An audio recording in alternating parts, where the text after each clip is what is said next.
இந்த பெண் நாய்களை நாங்க வீட்டுல வளர்க்கும் போது அந்த பெண் நாய்களுக்குரிய சிகிச்சைகள் வழங்கப்பட்டு கருத்தடை சிகிச்சைகள் வழங்கப்பட்டு தான் அந்த நாய்களை நாங்கள் வளர்க்க வேண்டும். இல்லாவிட்டால் அந்த நாய்களுடைய பெருக்கம் அதிகரிக்கும். நாய் கட்டாக்காளி ஆனது காரணம் நாங்கள் முழு பொறுப்பும் மனிதர் நாங்களாம் ஏற்றுக்கொள்ளணும். நாங்கள் காட்டிலேருந்து இங்கே வரைக்க எங்களோட பாதுகாப்புக்கும் எங்களோட வேட்டையாடுறதுக்காண்டி நாயை கொண்டு வந்தாங்க. ஒரு நாய் பிடித்து கொடுப்பவர்களுக்கு 600 ரூபாய். இதுதான் கொஞ்சம் பேசுபொருளாக மாறி இருந்தது. இது எவ்வளவு தூரம் சாத்தியமான ஒரு விஷயம்? யாழ்ப்பாணத்துக்கு எப்பயும் ஒரு துன்பம் நடந்து கொண்டிருக்கு. என்னென்னா எங்கள்கிட்ட இப்போ எங்களோட அம்மா அப்பா இல்லை எங்களோட தாத்தா மாதிரி செய்தவையல் வீட்டை நாய் குட்டி போட்டால் பெரிய நாய் ஒன்றை வச்சுக்கொண்டு மிச்சப்பட்ட நாய் எல்லாத்தையும் கொண்டு மீன் சந்தையில் விடுவோம், பூனையெல்லாம் விடுவோம். இப்படிதான் செய்து கொண்டு வந்துடுறாங்க. இப்போ ஒரு நாய்க்கு கருத்தடை சிகிச்சை வந்து செய்தால் அந்த நாயை அடையாளப்படுத்துறதுக்கான நடவடிக்கைகள் ஏதாவது மேற்கொள்ள முடியும்? இலங்கை அரசாங்கம் அடுத்த 10 வருஷத்துக்கு ஒதுக்குற காசில் 10 பில்லியனை ஒதுக்கி ஒட்டுமொத்தமாக செய்து முடிக்கலாம். இது ஏன்னா அவங்க செய்ய மாட்டோம். என்னென்னா அரசாங்கம் மாறைக்கு அந்த அரசாங்கம் அனுபவிக்கிறதுக்கானே நான் இதை செய்யணுமோன்ற ஒரு பிரச்சனை. கால்நடை மருத்துவரை நான் என்ன எதிர்பார்க்குறேன்டா, சர்ஜரி சர்ஜரிக்கு பிறகு ஒரு உயிரும் போகக்கூடாது. நீங்கள் 100% சரியாக இருக்கும். ஏன்னா அந்த உயிரை எடுக்கிறதுக்கான அதிகாரங்கள்கிட்ட இல்லை. அது நாய் இப்போ அது கடிக்குதுன்ட்டு நாங்கள் செய்யலாண்டா இந்த உலகத்தில் எல்லா உயிர் வாழ்கிறதுக்கும் உரிமை இருக்குது.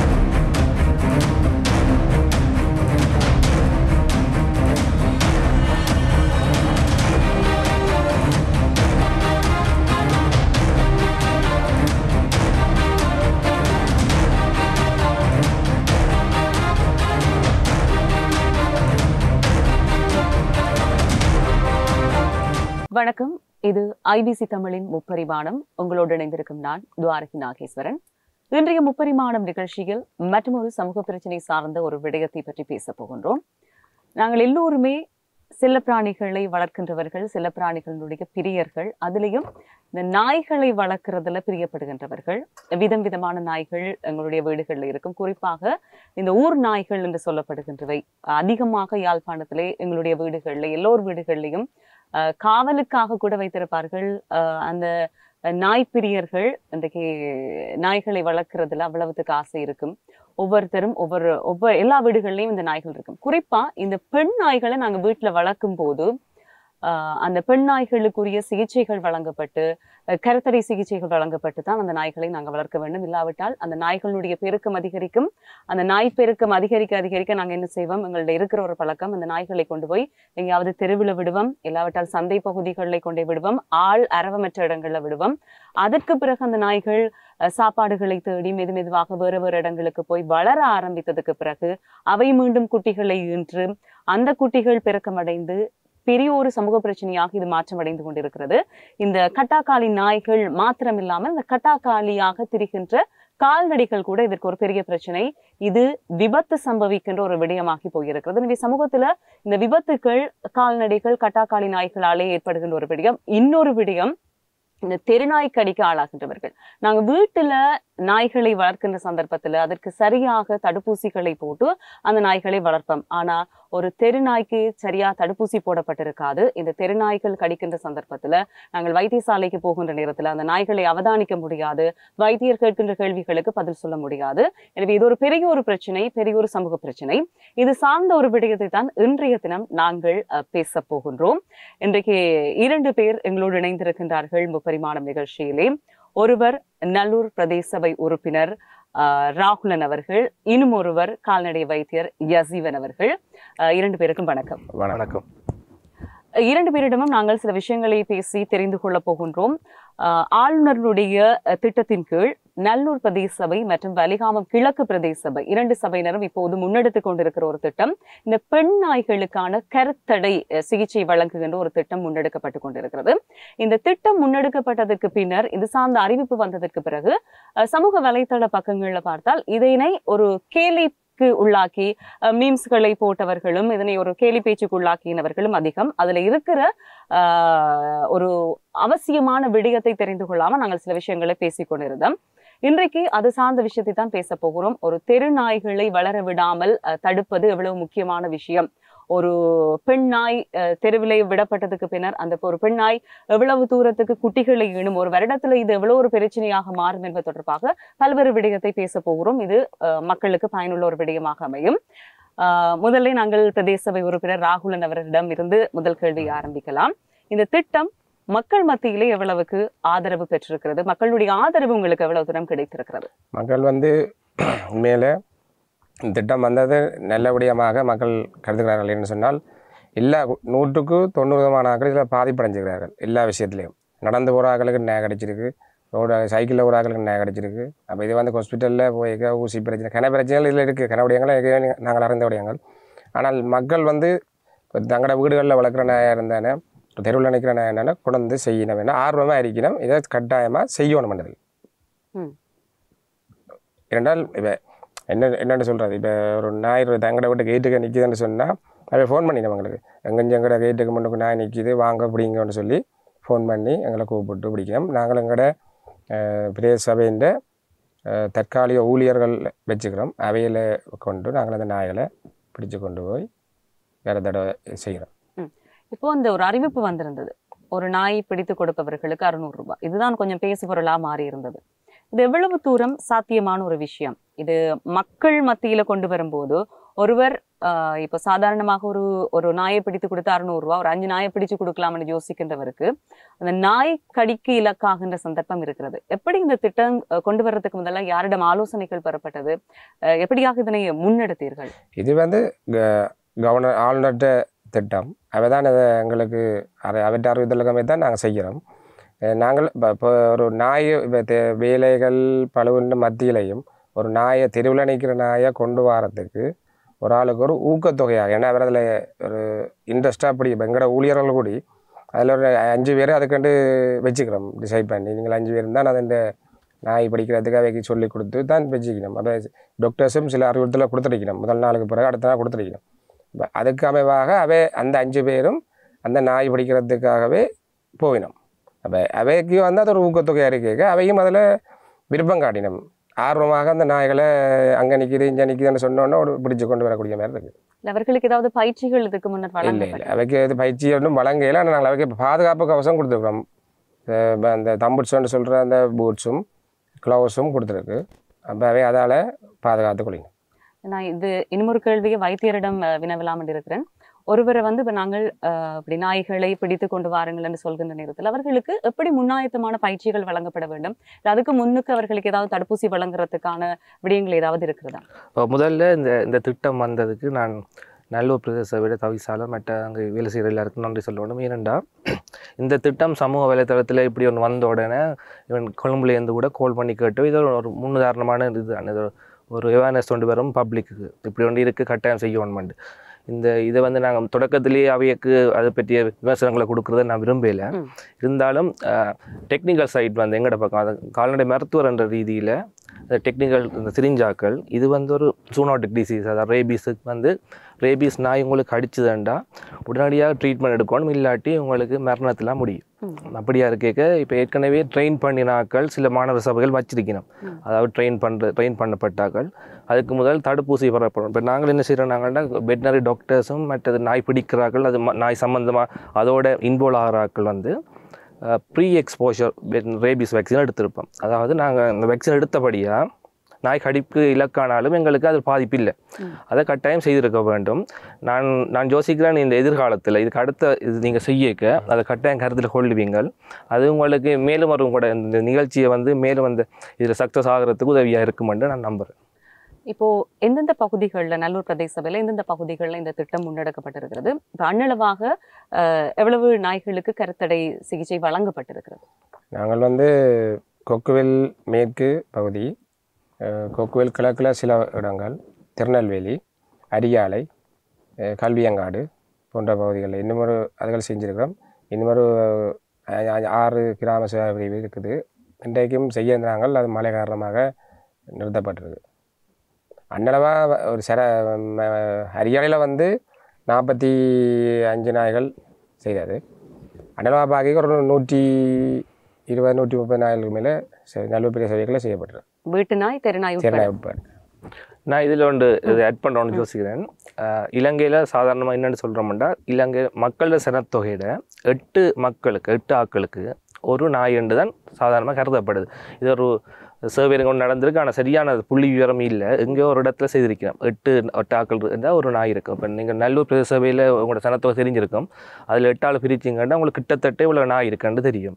அதில் இப்போ கடைசியாக ஒரு மீடியா கான்ஃபரன்ஸில் ஒரு இவர் சொல்லியிருக்கிறார், அமைச்சர் சொல்லியிருக்கிறார், 60% நாய் வந்து ஸ்ட்ரே டாக் தெருநாயை தான் இருக்குது. இப்போ நீங்களோட நாய் பாப்புலேஷன் எடுத்தீங்கன்னா 100 நாய் இருக்குன்னா 60% ஸ்ரேயாத்தை கட்டாக்காளி நாய். இப்போ கட்டாக்காளி என்று நாய் என்று சொல்கிறதையே நான் விரும்புகிறேன். ஏனென்றா இந்த நாய் கட்டாக்காளி ஆனது காரணம் நாங்கள், முழு பொறுப்பும் மனிதர் நாங்களாம் ஏற்றுக்கொள்ளணும்.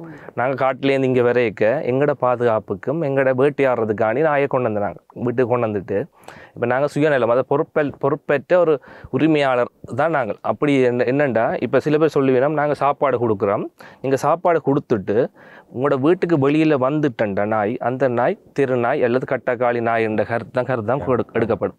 அது வந்து பிரதேச சபைக்கு அந்த உரிமை இருக்குது. அந்த நாய் வந்து தெருநாய் என்று கருதுறது. நீங்கள் வேக்சின் போட்டு வச்சுருந்தாலும் கட்டி வச்சுருந்தாலும் நீங்கள் வெளியில் விடுறீங்களா அந்த நாய் திருநாயன் தான் கருதப்படும். அப்போ அந்த முழு பொறுப்பையும் நாங்கள் சமூகமாக நாங்கள்லாம் ஏற்றுக்கொள்ளணும். அது சில இந்த மிருக ஆர்வலர்களும் எதிர்க்கிறவை நீங்கள் இப்படி ஒரு இந்த சொல்ல பயன்படுத்துகிற தெருநாய் கட்டாக்காளி நாய். ஏன்னா நாங்கள் எல்லா குற்றச்சாட்டையும் நாய் கடிச்சிட்டு தெருநாய் கடிச்சிட்டு விசநாய் கடிச்சிட்டு அந்த நாயல் மீது தான் நாங்கள் போடுவோம். ஆனால் நாங்கள்லாம் அந்த செய்ததெல்லாம் நாங்கள் என்னென்னா நீங்கள் பார்த்துருப்பீங்க, குப்பை எங்கெங்கே போடுறோமோ அங்கே தான் நாய் நிற்கும். நாயில் அந்த இடத்துலையே வந்து பெருகி அந்த இடத்துல சண்டை, அதாவது டெரிட்டோரியல் தங்கட மார்க் பண்ணியிருப்பேன் தான் இங்கே இருக்கணும். அந்த இடத்தால போய்க்கு தான் கூட கடி வாங்குவோம். அப்போ இரவில் காலையில் நீங்கள் பார்த்தா தெரியும் குப்பை கொட்டுறோம். அப்போ அங்கே பிரச்சனை தொடங்குதுங்க. எங்களோட வீட்டு குப்பையை நாங்கள் போடுறதுலேருந்து தொடங்குறோம். அங்கே செய்கிற முழுக்க பிள்ளை செய்கிற நாங்கள். அப்போ அது பிரதேச சபை வந்து இந்த உங்களுக்கு தெரியும் குப்பை பெரிய பிரச்சனை. குப்பை பிரச்சனையும் நாய் மாடு எல்லாம் ரோட்டுக்கு வாரதுக்கும் இந்த வீட்டு குப்பையை கொண்டாடுலேருந்து ஆரம்பிக்குது. அதையும் கருத ஒன்று நான் யோசிக்கிறேன். இப்போ நாங்கள் நாய்கள்லேயே ஒட்டுமொத்த குற்றச்சாட்டையும் போட நாயில ஒரு வீதமும் நாங்கள் போடல. அது ஏன்டா அது வந்து நீங்கள் கொடுக்குற அன்பை வந்து அதுக்கு மேலதிகமாக எந்த எதிர்பார்ப்பும் இல்லை அப்படியே தார ஒரு மிருகம். அது நாங்கள் ரோட்டில் போட்டு சாப்பாடை போட்டபடியாக தான் அது வந்தது. வீட்டுக்கு நான் கொண்டு வந்து எங்கள் யாழ்ப்பாணத்தை என்னோட கதைக்கு சொன்னவர், யாழ்ப்பாணத்துக்கு எப்பயும் ஒரு துன்பம் நடந்து கொண்டு இருக்கு. என்னண்டா எங்கள்கிட்ட இப்போ எங்களோட அம்மா அப்பா இல்லை எங்களோட தாத்தா மாதிரி செய்தவையல் வீட்டை நாய் குட்டி போட்டால் பெரிய நாய் ஒன்று வச்சுக்கொண்டு மிச்சப்பட்ட நாய் எல்லாத்தையும் கொண்டு மீன் சந்தையில் விடுவோம், பூனையெல்லாம் விடுவோம். இப்படிதான் செய்து கொண்டு வந்துடுறாங்க. இப்பயும் அதுதான் செய்கிறோம். ஆனால் இப்போ சரியான குறைவு. இப்போ நான் இப்போ ஒரு நாளைக்கு 50 பேரோட இப்போ நாய் வளர்க்குற ஆக்களை பார்த்துருக்கேன். அதில் சரியான வித்தியாசம் இருக்குது. 90% ஆக்கள் இப்போ கொஞ்சம் விளக்கம் இருக்குது. ஆனால் இன்னும் இருக்குது. அது மீன் சந்தையில் கொண்டே விடுவோம். அது இப்போ செய்கிறது என்னென்னா இப்போ பெண் நாயை கொண்டே விடுவோம், ஆண் நாய் பாதுகாப்புக்கு இருக்குமெண்டு. இது வந்து இது ஆக்சிடென்ட் ஒன்றும் நடக்குது. இப்போ நீங்கள் ஹாஸ்பிட்டல் எடுத்தீங்கன்னா ஒரு 90% ஆக்சிடென்ட் நாயால் வருது, வார ஆக்சிடென்ட். அப்போ நாயாலாம் நடக்குதுன்ட்டு நாங்கள் நாய் மேலே குற்றச்சாட்டு போடலான்னு நான் சொல்கிறேன். அதான் இப்போ நாய்கள் இந்த குப்பை பிரச்சனை என்று வரும்போது கூட சில பேர் விமர்சிக்கின்ற வடிவம் இந்த புகைப்படங்கள்லாம் எடுத்து போடுவேன், நாய்கள் இழுத்து கொண்டு போகுது என்று சொல்லி அந்த நாயின் தெருவுக்கு வந்ததுன்றதான் இங்க இருக்கிற மிகப்பெரிய கேள்வி. அது நாங்கள் தான் அதுக்கு பதில் சொல்ல வேண்டியவர்களா இருக்கிறோம். அந்த தெருவில் கொண்டு போய் அந்த நாய்களை விட்டுறதுக்கான குற்றச்சாட்டை நாங்கள் தான் எடுத்துக்கொள்ள வேணும். இப்போ இந்த தெருநாய்களை கட்டுப்படுத்துற ஒரு நடவடிக்கையை கொண்டு வந்ததுக்கு பிறகு மக்கள் சார்ந்த விஷயங்கள், இப்போ மக்கள் இது சார்ந்து விழிப்படைந்திருக்கிறார்கள், அவர்களுக்கு ஒரு விழிப்புணர்வு கிடைத்திருக்கிறது. அது வந்து இந்த விஷயம் அறிவிக்கப்பட்டோடனே உடனடியாகவே எங்களுக்கு தகவல் தந்ததுன்னு சொன்னால் ஒரு நல்ல விடயம் உண்டு. மக்களால் எதிர்பார்க்கப்பட்டிருந்ததாம், ஏற்கனவே எதிர்பார்க்கப்பட்டிருந்தது. இதுக்கு என்ன செய்யலாம் என்று இது கௌரவ ஆளுநர் அவர்கள் திட்டம் வந்து 100க்கு 100% சரியான விஷயம். அதை பிரதேச சபையோட தான் நடைமுறைப்படுத்தலாம். இது சொன்ன உடனேயே எல்லாரும் சந்தோஷப்படணும், நாய்களை கட்டுப்படுத்துறதுக்கு உண்மையாக நல்ல வழி என்று. இதுலேயே ஒரு ரிக்வெஸ்ட் நாங்கள் கேட்க போகிறோம் என்று சொன்னால் ஆண் நாய்களுக்கும் செய்வோம். ஒரு பெண் நாய் நிற்கிற இடத்துல 10 ஆண் நாய் நிற்குது. அது இப்போ எங்களோட ஒரு அளவில் நாங்கள் கணிச்சு வச்சுக்கிறோம். டாக்டர்ஸோட கதைச்சு நாங்கள் வெளியாக்களும் எங்கள்கிட்ட மக்களும் எங்களோட அதை பற்றி கதைச்சிருக்கணும். நாங்கள் அடுத்ததாக கவர்னர்கிட்ட அந்த ரிக்வெஸ்ட் தான் கொடுக்க போகிறோம். ஆண் நாய்களுக்கும் செய்வோம். இந்த ஆண் நாய்களுக்கு கருத்தடை செய்ய வேண்டியதன் அவசியம் டெக்னிக்கலி ஆண் நாய்க்கு செய்ய வேணும். ஏனென்றால் ஆண் நாய் இப்போ நீங்கள் கடிக்கிற தெருவில் கடிக்கிற நாய் வந்து ஆண் நாய் தான் கூட. அந்த வக்கீல் அந்த இதான்னு சொல்கிறது விகரசா நிற்கிற ஆண் நாய் தான் கூட கடிக்கிறேன். நீங்கள் எடுத்தீங்க ஸ்டாட்டிஸ்டிக்கில் எடுத்து பார்த்தீங்கன்னா ஆண் நாய்கிட்ட கடி வாங்கின ஆக்கெல்லாம் கூட வாயிருப்பினோம். ஆண் நாய்க்கு அந்த டெஸ்டோஸ்டெரோன் ஹார்மோன் அது சுரக்கேக்கு அந்த அப்படி ஒரு கொண்டு வரும். ஹீட்டில் மற்ற நாய்கள் பெண் நாய்கள் அந்த பருவம் அந்த தேடி கொண்டு கேட்க இவர் கொஞ்சம் இதாக அக்ரெசிவாக இருப்பினோம். அப்போ நாங்கள் சர்ஜரி செய்தால் அவைக்கு இந்த ஹார்மோன் சுரக்கிற அளவு குறையும். அதால் ஆண் நாய்க்கு செய்கிற நல்லம். ஆனால் இப்போ நீங்கள் ஒரு பெண் நாய்க்கு மிஸ் பண்ணி செய்யாமல் விட்டால் அந்த நாய் வந்து 8 குட்டிகளை போடும். ஆனால் நீங்கள் உங்களோட காசு அலோகேஷனை வச்சு நீங்கள் முதல் செய்ய வேண்டியது பெண் நாயைத்தான் குறைக்கணும். பெண் நாயை குறைச்சுன்னு வந்தால் தான் அந்த குட்டி இந்த இது சனத்தொகையை குறைக்கலாம். ஆனால் இப்போ உங்களோட காசு இருக்கும் அடுத்த கட்டத்துக்கு தான் நான் எப்படி யோசிக்க வேணும். ஆனால் இப்போ கால்நடை மருத்துவர் என்ற ரீதியில் ஆண் நாய்க்கும் செய்ய வேணும் என்று நான் வலியுறுத்தேன். இப்போ இந்த திட்டம் ஒன்று கொண்டு வந்ததுக்கு பிறகு அதை இப்போ திட்டமாக கொண்டு வந்துடலாம். நடைமுறைப்படுத்துறதுல நிறைய சிக்கல் இருக்கு. எப்படியான சிக்கல்களை பிரதேச சபை எதிர்கொண்டு கொண்டிருக்கிறது? இது வந்து பிரதேச செயலகமும் இதில் இணைஞ்சிருக்கு என்று சொன்னால் அந்தந்த ஒரு வட்டாரமாக செய்ய வழிகிட்டினோம். அதில் வந்து ஜிஎஸ் டிவிஷன் இருக்குது தானே, 2 டிவிஷன் 3 டிவிஷன் ஒவ்வொரு வட்டாரத்தில் இருக்கும். இந்த இடங்கள் பிரச்சனையாக இருந்தது. என்ன சொன்னால் இப்போ ஒரு சனசமீபத்தில் செய்ய போய்க்கு அவை உள்ளுக்க செய்ய வேண்டாம், வெளியில் செய்யுங்க. இந்த ரத்தம் நாய் என்ற ஒரு அந்த பாகுபாடை சில இடங்களில் செய்தவை. என்ன சொன்னால் நீங்கள் வெளியில் நாங்கள் அதுக்கு எங்கள்கிட்ட வந்து டென்ட் வச்சுக்கிறோம், 20 அடி டென்ட் வச்சுக்கிறோம். அப்போ டென்ட்டை கொண்டு போய் ரோட்டில் அவன் சனசமயத்துக்கு முன்னுக்கு ரோட்டில் போடுவோம், அதில் வீதியோரமாக அவன் வாசலுக்கிட்ட போட்டு அதில் வச்சு தான் செய்கிறோம். ஏன்னா உள்ளுக்குள்ளே எடுக்க இல்லாத காரணத்தால் நாங்கள் வெளியில் வச்சுக்கிறோம்.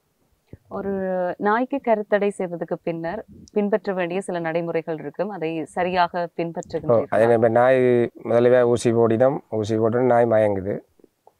இப்போ எந்த ஆப்ரேஷன் செய்து போட்டு அதை ஒரு இடத்துல சரியான முறையில் அதுக்கு மழை காலம் குளிர்காலம் இதை விரித்து சாக்கு வச்சுக்கிறோம்.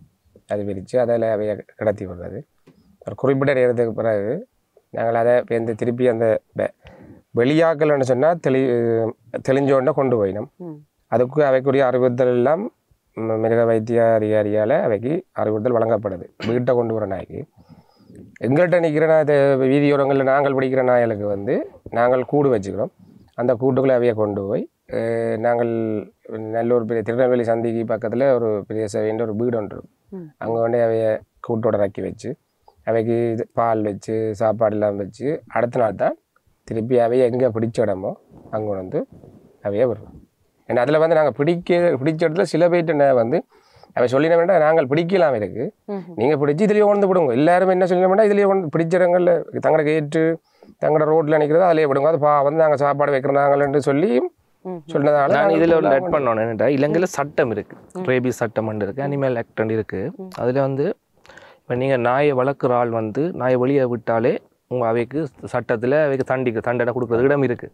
அந்த தண்டனை கொடுக்கறதுக்கான முழு அதிகாரமும் உள்ளூராட்சி சபைகளுக்கு இருக்குது, தெரிஞ்சிருக்குன்னு நினைக்கிறேன் உங்களுக்கு.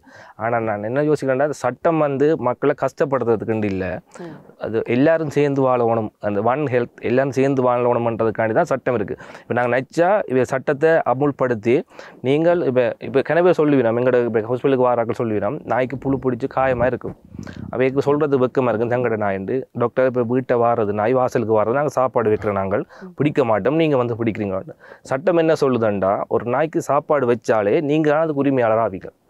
சட்டப்படி நீங்கள் சாப்பாடு வச்சு உங்களோட வாசலில் வந்து ஒரு ஆள் படுத்திருக்கிறார், நீங்கள் அதுக்கு இடம் கொடுக்குறீங்க, சாப்பாடு கொடுக்குறீங்கன்னா நீங்களாம் அந்த உரிமையாளராக கருதப்படுவீங்க. அப்போ உங்களுக்கு எதிராக சட்ட நடவடிக்கை எடுக்கலாம். எப்படி ஏண்டா, அந்த நாய் ஒரு ஆள் கடிச்சா அல்லாட்டி பக்கத்து வீட்டுக்கார் குறைச்சி சத்தம் போட்டாலும் உங்களுக்கு எதிராக தான் நடவடிக்கை எடுக்கலாம். இப்போ இது வந்து இப்போ நான் கன்னடத்தில் கேள்விப்படுறேன், யாழ்ப்பாணத்தில் பக்கத்து வீட்டு நாய் கடித்து 90களில் ரேபிஸ் வந்து செத்துருக்கேன், பிள்ளையர் செத்துருக்கு. நாங்கள் என்ன செய்கிறேன்னா, பக்கத்து வீடு சொந்தக்காரன் அது இதன் அதை பற்றி நான் கருத மாட்டோம், கேஸுக்கு போக மாட்டோம். ஆனால் கொழும்புல எல்லாம் சரியான ஸ்ட்ரிக்ட், நீங்கள் நாய் வச்சுக்கணும் உள்ளுக்காம வச்சுக்கலாம். அது வந்து எங்களோட பெரும்பான்மையான எங்கள் சகோதர இனத்தில் வந்து கொஞ்சம் எங்களோட விட விழிப்புணர்வு இருக்க வைட்டு அது வெளியில் விட மாட்டினோம். ஊர் நாய் ஊர் நாய்னா உள்ளுக்க வச்சு வைப்பினோம். யாழ்ப்பாணத்தில் நான் அப்படி கண்டிருக்கேன், பெட்டில் படுத்து வச்சுருக்கேன், ஊர் நாய் வச்சு வளர்க்குறாக்கள் கண்டிருக்கேன். அவை அது வந்து அந்த விழிப்புணர்வு வந்து எங்களோட மக்களுக்கு வர வேணும். அதோட இலங்கையில் ஒரு 340 கிட்ட உள்ளூராட்சி சபைகள் இருக்குது. அதில் வந்து யாழ் மாநகர சபையும் நல்லூரும் வந்து எல்லாருக்கும் ஒரு கண் தான், எப்பயும் ஒரு அடையாளமாக இருக்கணும்னு நான் விரும்புகிறேன். அந்த நீங்கள் ஒரு ப்ரோக்ராம் நாங்கள் தொடங்கியிருக்க, இது நல்ல இனிஷியேஷன், இதை வச்சு மற்றாக்களும் தொடங்கி இருக்கிறோம், வங்காள பக்கம் தெற்குலேயும் தொடங்கி இருக்கிறோம். நாங்கள் சரியான டெக்னிக்கல், இப்போ நீங்கள் கேட்ட மாதிரி சர்ஜரி செய்த பிறகு நாங்கள் அதாவது இன்டர்நேஷ்னல் லெவலில் செய்ய வேண்டாம், தேவையில்லை. ஆனால் இப்போ அனிமல் அதாவது இந்த மிருக ஆர்வலர்கள் கேட்குற மாதிரி அதுக்கு பிறகு எங்கள்கிட்ட சரியான இது இருக்கோ, அதை நாங்கள் சரியாக செய்கிறோமோ, இல்லாட்டி எங்களுக்கு காணும் செத்தாலும் பரவாயில்லைன்னு செய்கிறோமோ. இப்போ நான் கால்நடை மருத்துவரை நான் என்ன எதிர்பார்க்குறேன்டா, சர்ஜரி செய்யக்க சர்ஜரிக்கு பிறகு ஒரு உயிரும் போகக்கூடாது. நீங்கள் 100% சரியாக இருக்கும். ஏன்னா அந்த உயிரை எடுக்கிறதுக்கான அதிகாரங்கள்கிட்ட இல்லை. அது நாய் இப்போ அது கடிக்குதுன்ட்டு நாங்கள் செய்யலாண்டா இந்த உலகத்தில் எல்லா உயிர் வாழ்கிறதுக்கும் உரிமை இருக்குது. இப்போ அப்போ அதை எங்களோட வெட்டினரி டாக்டர்ஸ் அதை கவனமாக செய்வோம், செய்வோம். ஆனால் அதுக்கு பிறகான இதுகளை இப்போ நாங்கள் ஆரம்பத்திலேயே நாங்கள் ஒரு முட்டுக்கட்டையாக இருக்கக்கூடாது. இப்போ இதை பார்த்து கொண்டிருப்போம், நிறைய பேர் பார்த்து கொண்டிருப்போம் வெளிநாடுகளில் யாராவது உதவி செய்ய ஒழிக்கிட்டு வேணுமெண்ட வெல்ஃபேர் ஃபண்டிங் செய்யணும், பிரதேச சபைக்கு ஃபண்டிங் செய்தால் நாங்கள் எங்களோட பக்கத்தால் டெக்னிக்கல் சப்போர்ட் கொடுக்க ரெடியாக இருக்கிறோம்.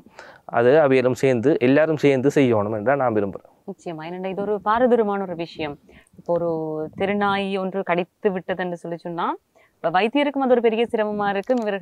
அவர்களுக்கான ஒரு வைத்திய முறையை செய்யறதுக்கு. ஏன்னா வீட்டு நாயின்னு சொன்னா ஊசி போட்டதுக்கான அட்டைகள் எதுவும் இருக்கும். அதை வைத்துக்கொண்டு எப்படியான சிகிச்சையை வழங்கலாம் என்ற ஒரு எண்ணப்பாட்டுக்குள்ள வருவினம். உண்மையில இந்த தெருநாய் கடின்றது எவ்வளவு பாரதூரமான விஷயம் டாக்டர்? இலங்கை 2024ஆம் ஆண்டு இந்த நாய்க்கடிக்காண்டி 800 தொடக்கம் 1000 மில்லியன் ரூபாவை செலவழிச்சிருக்கு. அதாவது 1 பில்லியன். அது எங்களோட பட்ஜெட் 8,000 பில்லியன் இருக்குது. 8,000ல் ஒரு பங்கு நாய்க்கடிக்கு செலவழிச்சிருக்கோம். இப்போ நாங்கள் எங்களோட செலவுகளை பார்த்தா கல்வி, மருத்துவம் எல்லாத்தையும் விட நாங்கள் செலவழிச்சிருக்கிறோம். அப்போ WHO என்ற உலக சுகாதார ஸ்தாபனம் என்ன சொல்லுதுண்டா, இலங்கையில் என்ன செய்கிறோம், நாங்கள் ஃப்ரீயாக வேக்சின் போடுறதுக்கும் அதே அளவு காசு செலவழிக்கிறோம் நாய்க்கு வேக்சின் போடுறதுக்கு. அதே மாதிரி அந்த நாய் கடித்தாலும் அதே அளவு செலவழிக்கிறோம். என்னென்னா எங்களுக்குள்ள நான் கூட்டாக வேலை செய்யலை. வெட்டினரி டாக்டர் ஊசி போட்டாலும் நீங்கள் சில நேரம் ஊசி போட்ட இதை கொண்டு போனால் ஹாஸ்பிட்டலில் திருப்பி டாக்டருக்கு ஒரு ரிஸ்க் எடுக்க பயம், இந்த வேக்சின் சரியாக போட்டிருக்கா இல்லை போடப்பட்டிருக்குமா. ஏண்டா வேக்சின் போட்டு ஸ்டிக்கர் ஒட்டி இருந்தாலும் அதில் சரியான பாதுகாப்பு இருக்கான்ற பயத்தில் திருப்பி வேக்சின் போடுவினோம், எங்களுக்கு போடுவினோம். அப்போ செலவும் ஒரே மாதிரி இருக்கும். இப்போ அதே மாதிரி 2024 2 லட்சம் பேர் நாய்க்கடிக்கு இலக்காக்கினேன் இலங்கை முழுக்க. எனக்கு அந்த யாழ்ப்பாணம் சம்பந்தமான ஒரு புள்ளி விவரம் கிடைக்கல. அது கிட்டத்தட்ட எங்களோட சனத்தொகைக்கு ப்ரொபோஷனலாக தான் இருக்குமென்னு யோசிக்கிறேன். ஒரு 2 வருஷத்துக்கு முதல் ஒரு ஆள் எங்களோட ஒரு டாக்டரால் இந்த இதில் ஈடுபட்டவர், அதாவது இந்த சர்ஜரி கருத்தடையில் செய்கிற டாக்டர் சொல்லியிருக்கார், வடக்கு கிழக்கில் தான் இந்த தெருநாய்கள் எண்ணிக்கை கூட உண்டு. அது ஒரு காரணமாக இருக்கலாம். நாங்கள் இடம்பெயர்ந்து போவைக்க விட்டுட்டு போன நாய்கள் பெருகி இருக்கலாம், அது ஒரு காரணமாக இருந்திருக்கலாம். அடுத்து நாங்கள் போகிற ஆளுதண்டைக்கு எங்களை பார்க்குறதா நாயை பார்க்குறதான்னு 2 பிரச்சனை இருந்திருக்கும். நாங்கள் விட்டு போவைக்க இந்த நாய்கள் இருந்து இப்போ விடுவிக்கப்படாத பிரதேசங்களெல்லாம் நாய் கூட்டம் கூட தான் இருக்குது. ரெண்டாவே அப்படியே இருந்து பெருகி கிட்டத்தட்ட காட்டு நாய்கள் மாதிரி தான் பிஹேவ் பண்ணுறது. அந்த ஏரியாவில் இருக்கிற ஆட்கள் சொல்லுவோம், நாய் ஆட்டை கடிச்சு வரைக்கும் அந்த ஆட்டை பார்க்க தெரியும், அந்த நாய் கூட்டமானது தான் கடிச்சிருக்கு. அப்படி ஒரு பிரச்சனை வடகிழக்கில் கூட இருக்குது. இப்போ கால்நடை மருத்துவர்களாக நாங்கள் அதை ஐடென்டிஃபை பண்ணிக்கிறோம் இப்படி ஒரு பிரச்சனை இருக்குண்டு. அதால் இப்போ நாங்கள் இங்கேருந்து தொடங்குறது ஒரு நல்ல விஷயம் என்று நான் நினைக்கிறேன். வடக்கிலேருந்து ஆரம்பிக்கிறோம், நல்ல விஷயம். இப்போ ஒரு நாய்க்கு கருத்தடை சிகிச்சை ஒன்று செய்தால் அந்த நாயை அடையாளப்படுத்துறதுக்கான நடவடிக்கைகள் ஏதாவது மேற்கொள்ளப்பட்டிருக்குதா? இதுவரை அந்த முந்தைய ஒரு முறையொன்று இருந்தால் அந்த காதலை வெட்டி விடுறேன்னு சொல்லி, ஆனால் அது செய்யலை, இந்த ஒரு அடையாளப்படுத்தியே விடையில. அது சம்பந்தமாக நாங்கள் ஒரு கழிச்சிருக்கிறோம். டாக்டர்கிட்ட கேட்டுறாங்களே இன்றைக்கு. இப்போ எங்களை சர்ஜரி செய்கிற டாக்டர் திருநெல்வேலி கால்நடை வைத்திய அதிகாரிகள்லாம் செய்யணும். ஒரு கேட்டு நாங்கள் அவை தங்களுக்கு இன்னும் அந்த அறிவித்தல் வரையில் என்ன மாதிரி தான் அன்றைக்கு சொன்னவேன். அதால் எங்களுக்கும் டாக்டர் சொன்ன மாதிரி நாளை உள்ள ஒரு பிரச்சனையாக இருக்க வேண்டும் சொன்னால் அடையாளப்படுத்தாமல் இந்த நாங்கள் செய்தான்னு தெரியாது. அதை நாங்கள் சொல்லியிருக்கிறோம். அடுத்த கட்டமாக நாங்கள் அதை கால்நடை வைத்திய சங்கம் நீ அதை செய்வோம் கட்டாயம். நான் இதை கொண்டு போய் சேர்ப்பேன் வைட்டேன். இப்போ இலங்கையில் இப்போ நான் சொன்னேன், நான் 1 பில்லியன் செலவழிக்கிறேன். இப்போ இலங்கை இதில் அரசியல் சிக்கல் ஒன்றும் இருக்குது. இலங்கை அரசாங்கம் அடுத்த 10 வருஷத்துக்கு ஒதுக்குற காசில் 10 பில்லியன் ஒதுக்கி ஒட்டுமொத்தமாக செய்து முடிக்கலாம். இது ஏன்னா அவங்க செய்ய மாட்டோம். என்னென்னா அரசாங்கம் மாறைக்கு அந்த அரசாங்கம் அனுபவிக்கிறதுக்கானே நான் இதை செய்யணுமோன்ற ஒரு பிரச்சனை. இப்போ பிரதேச சபையும் அப்படி யோசிக்கலாம். இப்போ அவைக்கும் ஃபண்ட் குறைவாக இருக்கும். இப்போ 5 வருஷத்துக்குள்ள நாங்கள் செய்கிறத செய்வோம். 10 வருஷம் 15 வருஷத்துக்கு பிறகு நாங்கள் அனுபவிக்க போகிறதுக்கு இப்போ நாங்கள் இன்வெஸ்ட் பண்ண ரெடி இல்லை. அதான் இங்கே இருக்கிற ஒரு பெரிய பிரச்சனை எங்களுக்கு. இப்போ 1000 சனத்தொகையை குறைக்கிறேன்டா கொஞ்சமாக செய்கிறது அவ்வளோ சக்ஸஸாக இருக்காது. ஆனால் ஒரு விழிப்புணர்வு ஏற்படுத்தலாம், மக்களை தூண்டி விடலாம். அவையே தாங்களாக கொண்டே செய்கிறதுக்கு இது ஒரு விழிப்புணர்வாக இருக்கும் என்று நான் எதிர்பார்க்கும். அதுக்கு முதல் நாங்கள் ஒரு சென்சஸ் செய்யணும். சனத்தொகை எவ்வளவு தெருநாய்கள் இப்போ நாங்கள் நல்லூர் பிரதேச சபைக்கு நாங்கள் உதவி செய்ய ரெடியாக இருக்கோம். நாங்கள் டெக்னிக்கல் சப்போர்ட் பண்ணுவோம். அவைக்கு வேறு யாரும் ஃபண்டிங் கொடுப்பினோம் என்றால் இந்த ஃபியூச்சர் நாங்கள் என்ன செய்யலாமெண்டா, இத்தனை தெருநாய் இருக்குது, ஒவ்வொரு இதில் ஏரியாலையும் இருக்குது, நாங்கள் எவ்வளோத்தை கவர் பண்ணியிருக்கிறோம், எவ்வளோத்தை கவர் பண்ணணும், எவ்வளோத்தை கவர் பண்ணால் குறைக்கலாம் என்ற இதை நாங்கள் கால்நடை மருத்துவர் சங்கத்தால் நாங்கள் செய்கிறதுக்கு ரெடியாக இருக்கோம். இப்போ இந்த தெருநாய்களை அடையாளப்படுத்தி அந்த தெருநாய்களுக்கு கருத்தடை சிகிச்சை வழங்குகின்ற விடயம் ஓரளவுக்கு என்பதை விட பெரும்பாலும் ஒரு நல்ல ஒரு விடயமாக நகர்ந்து கொண்டு போகிறது. இப்ப இதுல பிரதேச சபைக்கு சிக்கல்கள், சில பிரச்சனைகள் வந்திருக்கும், சில அழுத்தங்கள் வந்திருக்கும். ஏதாவது மேலதிகமான பிரச்சனைகளை எதிர்நோக்கி இருந்ததா சபை மேலதிகமான பிரச்சனை சொல்ற அளவுல வெளியிலிருந்து ஒரு பிரச்சனையுமே இல்லை. இப்போ என்ன சொன்னால் ஆளுநர்கிட்ட அறுபதில் கம்மியாக நடக்குது. பிரதேச செயலகம் இதில் ஒவ்வொரு பிரிவுகளை உள்வாங்கி இருக்குது. இந்த அவையும் அதை அந்த கால்நடை வைத்திய அதிகாரிகளும் பிரதேச செயலகங்களும் இணைந்தான் அந்த டேட்டை ஃபிக்ஸ் பண்ணியிருக்கோம். அதை நாங்கள் தான் அதை டேட்டை ஃபிக்ஸ் பண்ணி எங்களுக்கு அறிவிச்சிருக்கோம். நாங்கள் அதை மக்களுக்கு விழிப்புணர்வு ஏற்படுத்தி அனௌன்ஸ் எல்லாம் பின்னேரத்தில் அனௌன்ஸ் பண்ணுவோம். நாளைக்கு இந்த இடத்துல இத்தனை மணிலேருந்து செய்கிறோம்னு சொல்லி செய்கிறோம். எங்களுக்கு அதால் வெளியே இஷ்யூ வேண்டி இல்லை, பிரச்சனைகள் வெளியிலேண்டு இல்லை. முதல் நாங்கள் சொன்ன மாதிரி செய்கிற இடங்கள் தான் பிரச்சனை. அது நாங்கள் ஓரளவு ஷோட்டை பண்ணி கொண்டு வரோம், செய்து கொண்டு வரோம். இப்போ வீட்டில் ஒரு நாயை வளர்க்குறேன்னு சொல்லி சொன்னால் பிரதேச சபையிட்ட அனுமதி பெறப்பட வேண்டும் என்றது நடைமுறை ஒன்று இருக்குது, சட்டம் ஒன்று இருக்குது.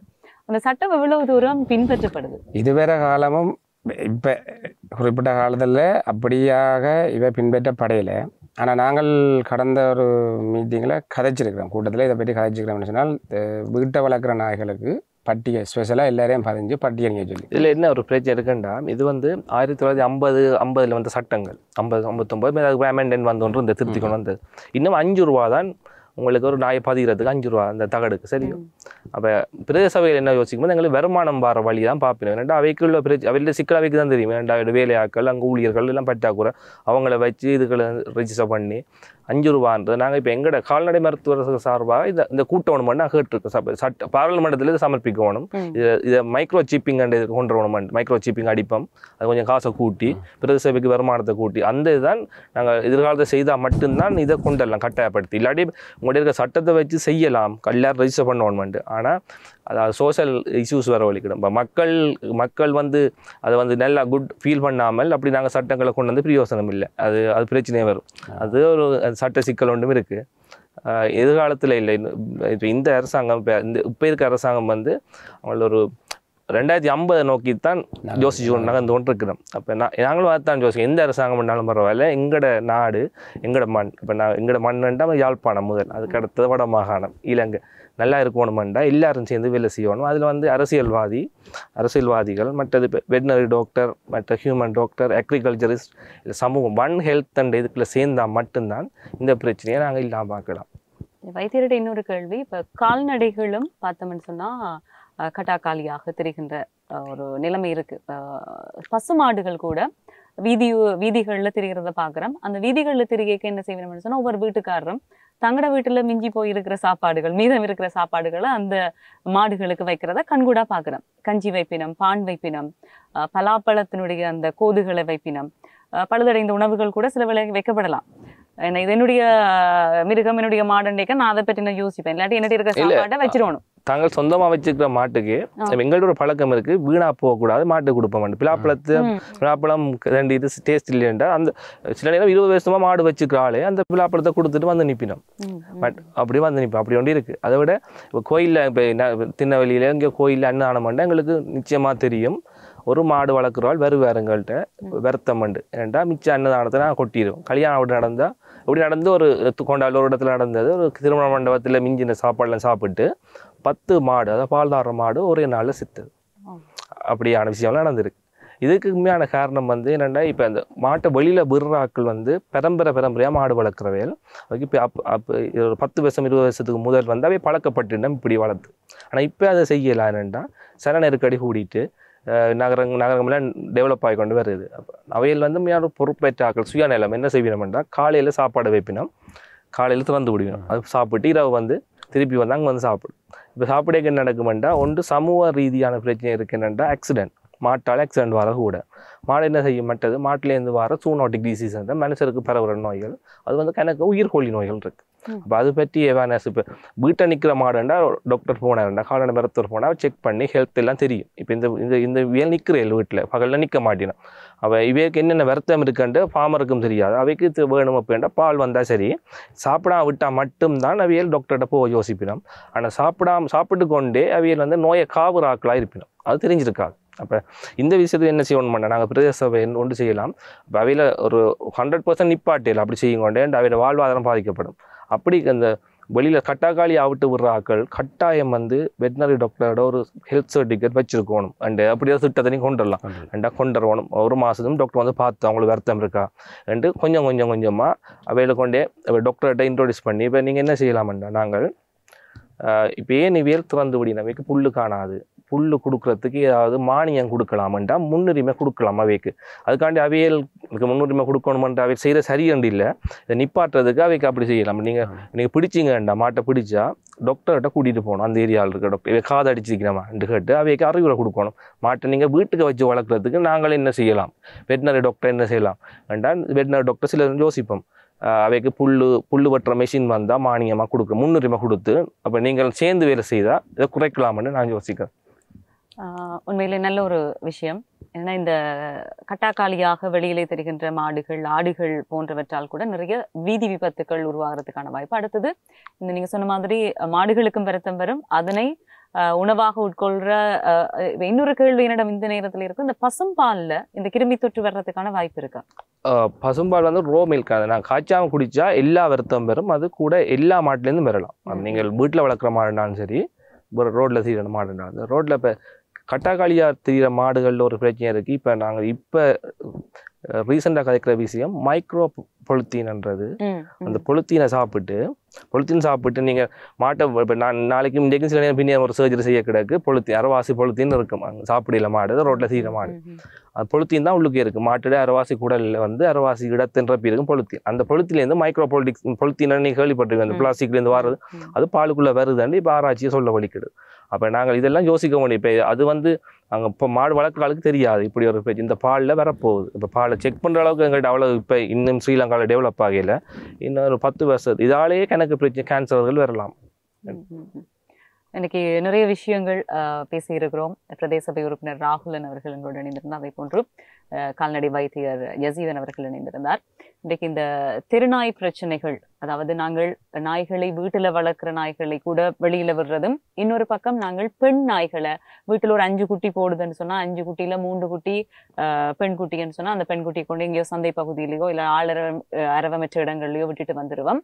அதற்கு பிறகு அவை எதிர்கொள்கின்ற பிரச்சனை, அவையும் நிறைய பிரச்சனைகள் எதிர்கொள்ளணும். அந்த நாய்கள் கூட வீதி விபத்துக்குள்ளாகி வீதியோரங்களில் இறந்து கிடக்கும். இல்லாவிட்டால் பிறகு அந்த நாய்கள் பெருக்கமடைந்து இன்னும் சமூக பிரச்சனையாக மாற்றமடையும். இந்த வீதியோரங்கள்ல நாய்கள் நிற்கிற நேரத்தில் எங்கேயாவது வாகனங்கள் நிறுத்தப்பட்டிருக்கும், அந்த வாகனத்துக்கு கீழே படுத்திருக்கும் நாய் மோட்டார் சைக்கிள்ல போயிருக்க குறுக்கால வருவார், வந்தா சரி அவருக்கு தெரியாது இப்படி வந்தா மனிதர்களுக்கு பிரச்சனை வரும்னு தெரியாது. எனவே இதை நாங்கள் உணர்ந்து கொள்ள வேண்டியவர்களாக இருக்கிறோம். அதே போன்றும் இந்த கட்டாக்காளியாக ஆடுகள் மாடுகளை வீதியோரங்களே விடுகின்றவர்கள், இந்த மயிலத்தமடு பிரச்சனை ஒன்று இடம்பெற்றுக் கொண்டிருக்கின்ற ஒரு பிரச்சனை. அவர்களுக்கு மேய்ச்சல் தர இருந்தும் அந்த இடத்துல கொண்டு போய் விட முடியாத அளவுக்கு ஆக்கிரமிக்கப்பட்டிருக்கிறது அந்த பகுதி. அப்படி இருக்கிற நேரத்துல எங்களுக்கு இருக்கிற வசதி வாய்ப்புகளை நாங்கள் எப்படி பயன்படுத்திக் கொள்ளலாம், இது சார்ந்து எப்படி பிரதேச சபையிடமோ இல்லை மேலதிகாரிகளிடமோ நாங்கள் தொடர்பு கொண்டு எங்களுக்கு இருக்கிற பிரச்சனைகளை நிவர்த்தி செய்து கொள்ளலாம் என்பதை ஆலோசிக்க வேண்டியவர்களாக இருக்கிறோம். அது சார்ந்து அதிகாரிகளும் கவனம் செலுத்த வேண்டியவர்களாக இருக்கிறார்கள். ஒரு பிரதேச சபை மட்டத்தில் இப்படி ஒரு பிரச்சனை இருக்குதுன்னு சொன்னா நிச்சயமா உங்களிடம் அணுகினால் அதற்கான தீர்வினை பெற்றுக் கொடுக்கிறதுக்கான முழு உரிமையும் பிரதேச சபைக்கு இருக்கு. கட்டாக்காளி மாடுகளையும் நாய்களையும் கட்டுப்படுத்துறதுக்கு அவை செய்யலாம். ஆனா அவையில் அடுக்கு ஒரு சொல்யூஷனை கொடுத்துட்டு செய்வோம்னு நாங்க நம்புறோம். நாங்க இப்ப இதுக்குள்ள கொடுக்குற விஷயம் என்னன்னு சொன்னால், சபை நாங்கள் இப்போ பிரதேச சபையில் சபை அமைச்சு 3 மாதம் தான். இப்போ தான் ஆரம்பமாக ஒரு விஷயத்தில் செய்யணும். அதில் குப்பை பிரச்சனை தான் பெரிய பிரச்சனை. அப்படி நீங்கள் இப்போ ஏற்கனவே சொன்னார், டாக்டர் சொன்ன மாதிரி பொலித்தீன் மாடு சாப்பிடுதுன்றது வந்து மிக மக்களால் தான் சாப்பிடுது, ரோட்டில் குப்பை வீசுறதால. அதுக்குரிய தீர்வுகளை நாங்கள் இப்போ 170% குப்பையை ரோட்டுக்கு வராமல் கட்டுப்படுத்திட்டு வாரோம். அதை நாங்கள் இந்த டிசம்பர் 31க்குள்ளே அது முடிவு கொண்டு வந்துடுவோம். அதை நாங்கள் நம்பி இருக்கிறோம். முடிவு கொண்டு வந்துடுவோம்னா எங்களோட சபையில் இருக்க 20 பேருக்கும் அந்த உணர்வு இருக்குது. சேர்ந்து தான் செய்கிறோம், எல்லோரும் சேர்ந்து அதன் முடிவு கொண்டு வந்துடுவோம். அதற்கு இப்போ இடையிலேயே இப்போ நாங்கள் அடுத்த கட்டத்தில் உடனடியாக அந்த கட்டாக்காளி மாடுகளையோ நாய்களை எல்லாத்தையும் கட்டுப்படுத்துறதுக்கு நாங்கள் சபை ஊடாக நாங்கள் சகல இதை செய்வோம். அதுக்கு எங்களுக்கு கால்நடை வைத்திய அதிகாரி சங்கம் அதுக்கு ஒத்துழைப்பு விளங்கும். நிச்சயமா அவர்களுடைய ஒத்துழைப்போடு இந்த விடயங்கள், இந்த பிரச்சனைகள் ஒரு சமூக பிரச்சனையாக சமூகத்தில் இருக்கிற இனியவர்களுக்கு என்னடா பொறுப்போடு நடக்கின்றவர்களுக்கு பிரச்சனையை ஏற்படுத்தாத விதமாக இருக்கணும். ஒரு பொறுப்பற்ற விதத்திலே நடந்து கொண்டு விட்டு நான் ஆடுகள் மீதும் மாடுகள் மீதும் நாய்கள் மீதும் குறை சொல்ல முடியாது. அதே மாதிரி நாங்கள் ஒவ்வொருத்தரும் அவையெல்லாம் வாயிலா ஜீவன் என்று சொல்லுவோம். அவர்களுக்கு பேச தெரியாது, உணர்வு ரீதியான சில விஷயங்கள் தான் தெரியுமே ஒழிய ஆனா மற்ற விடயங்களை பற்றி எதுவுமே சொல்ல தெரியாது. எனவே அவையற்றை கொண்டே நாங்கள் ரோட்ல விடுறதும், அவர்களுக்கு தேவையற்ற உணவுகளை கொடுக்கிறதும், அதன் மூலமாக ஏனையவர்கள் பாதிக்கப்படுறதும் தவிர்க்கப்பட வேண்டியது. எனவே சமூக அக்கறையுடையவர்களாக நாங்கள் ஒவ்வொருத்தரும் செயற்பட வேண்டியவர்களாக இருக்கிறோம். இருவருக்கும் இன்றைய நிகழ்ச்சியில் இணைந்து கொண்டமைக்கு நன்றி. மீண்டும் மற்றும் ஒரு முப்பரிமாணம் நிகழ்ச்சியோடு சந்திப்போம். நன்றி.